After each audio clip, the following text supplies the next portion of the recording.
àṣì tí ò ní àgbàwọ̀. Ọ̀gá wa àbúwá sí ìwòlúgba yìí aláṣẹ rí à òṣòwò olówó orí ọkọ Ìyétúndé ìyá rẹ̀ anọ́tù ẹ̀mí ọ̀gá. Sísí náà sí alápẹ́rẹ́ ọba gbogbo ní Arabia. Ìjọba alálẹ̀ ọmọ èrè ìwà.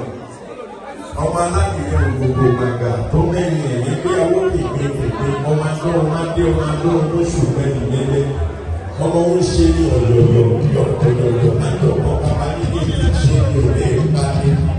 Iṣu mẹ́fà ní iṣu Ìjẹ̀bú, èjì jíjẹ, èjì àìgbọ́tọ̀ jẹ, olóòṣà jíjẹ̀bú fi méjì tó ń gbọ́.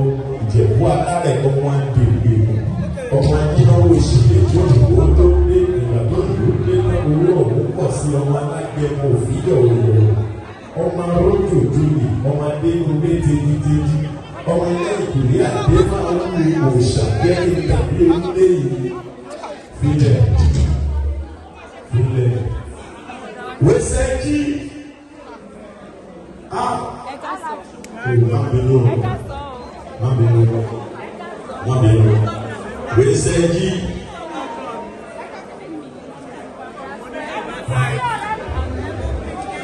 Weseji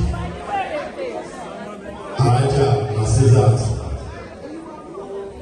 Lawan Ayare Otibia èèyàn ọba Philadelphia Sísí nọ́ọ̀sì alábẹ́rẹ́ ọmọ Ìjẹ̀bú ọmọ ìléniwá olórí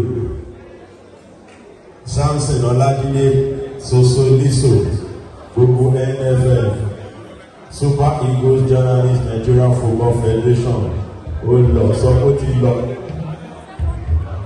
ọba èèyàn ó ti bíyá àyà ọlọ́wọ́ ọdán èèyàn Sosoliso ọkọ ọba gbogbo Philadelphia.